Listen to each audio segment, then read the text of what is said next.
Les Syriaques orthodoxes sont la 4e église sœur présente ici, dans la vieille ville.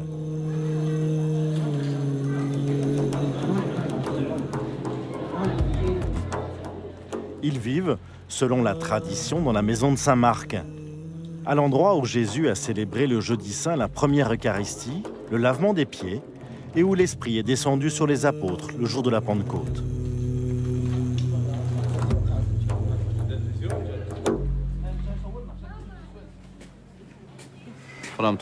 Depuis 2000 ans, nous sommes présents ici en tant que chrétiens. Nous étions là avant, non pas comme chrétiens, mais comme des Araméens.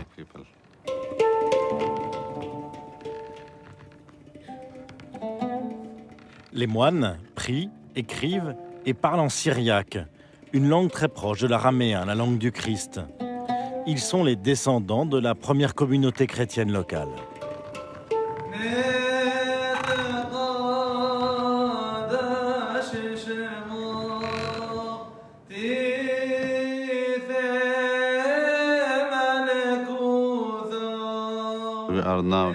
Nous vivons maintenant au couvent Saint-Marc, dans la vieille ville de Jérusalem. Nous habitons ici, et ce monastère appartient à notre église, l'église orthodoxe syriaque, depuis 2000 ans jusqu'à maintenant. Nous sommes fiers d'être à l'endroit où notre Seigneur a lavé les pieds de ses disciples et où il a fait la première messe, la Sainte Communion, dans la même langue, au même endroit, avec les mêmes paroles.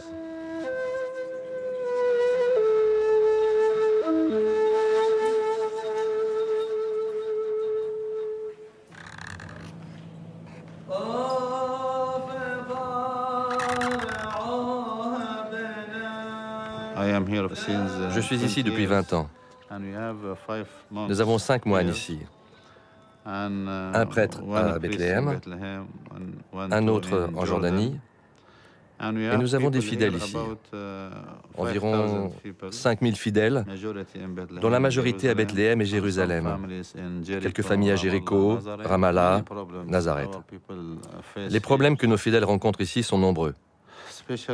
Surtout des problèmes liés au manque de sécurité, à cause de la guerre, de la violence, des bombardements ici et là. Il y a également l'économie, les problèmes économiques pour nos fidèles, particulièrement en Cisjordanie. Il n'y a pas de travail et les gens doivent venir ici à Jérusalem. Ils souffrent de venir et de repartir tous les jours, c'est pas facile.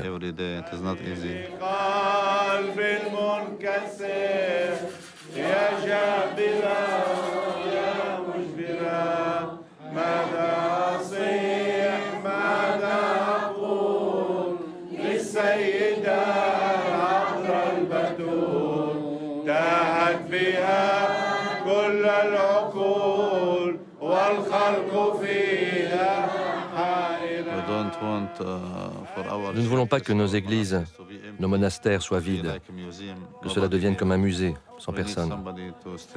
Nous avons besoin d'être présents ici, de gens qui servent le Seigneur et qui collaborent entre chrétiens, juifs et musulmans, qui travaillent ensemble pour la paix, la sécurité, pour s'aimer mutuellement, coopérer et travailler pour nos enfants, pour l'avenir, pour leur donner une vie meilleure.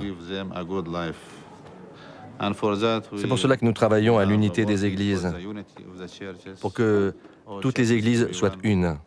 Nous sommes la première église à être d'accord pour signer quoi que ce soit pour l'unité, pour être ensemble dans l'amour et dans la paix, la coopération, pour la gloire de notre Seigneur.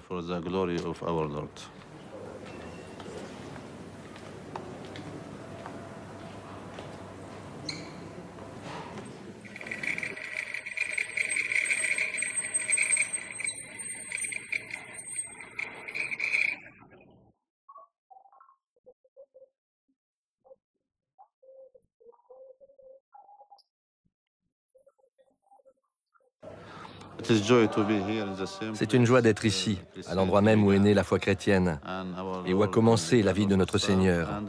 Et il reviendra.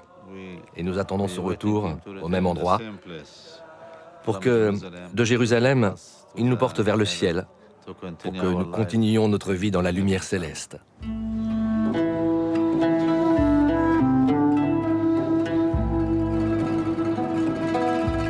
Toutes ces églises sœurs prient dans le lieu le plus saint de Jérusalem, le Saint-Sépulcre. Ici aussi, le règlement dit statu quo qui organise les célébrations liturgiques entre églises est très compliqué. Rien n'a changé depuis 1852. C'est ainsi que les Syriaques orthodoxes, chaque dimanche après la messe, doivent ranger leur chapelle. Malgré la charge que représente le quotidien du statu quo, la diversité de la présence chrétienne est une richesse à préserver. Dans les lieux saints, l'accord du statu quo détermine les droits de chaque église. Le statu quo, ça veut dire que tout doit rester tel quel. Alors c'est quelque chose qui fonctionne vraiment, qui fonctionne dans le sens que cela a mis fin à toutes les compétitions entre les communautés chrétiennes. Donc, l'accord du statu quo, ça marche vraiment. C'est un accord réussi. Je veux dire que, comme les divisions sont toujours là, il vaut mieux le préserver.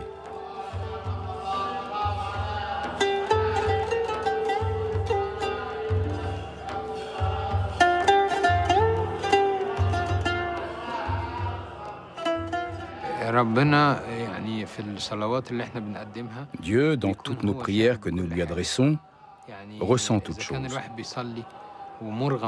Quand nous devons prier dans le contexte du statu quo, c'est-à-dire dans des conditions difficiles, Dieu, qui sait toutes choses et connaît le fond de l'homme, sait que l'homme prie ainsi parce qu'il y est obligé. Et Dieu accepte ses prières.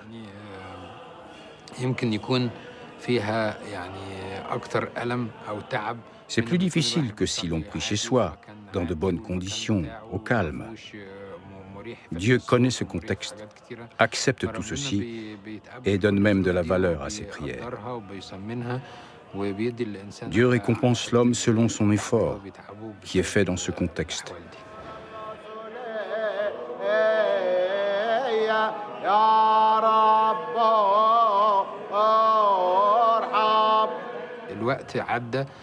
Il est maintenant trop tard pour construire des églises ou s'approprier des lieux.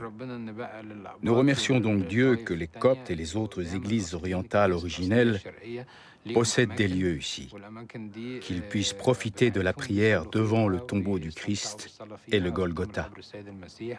C'est quelque chose de rare et d'unique, évidemment. Peu de gens peuvent en profiter.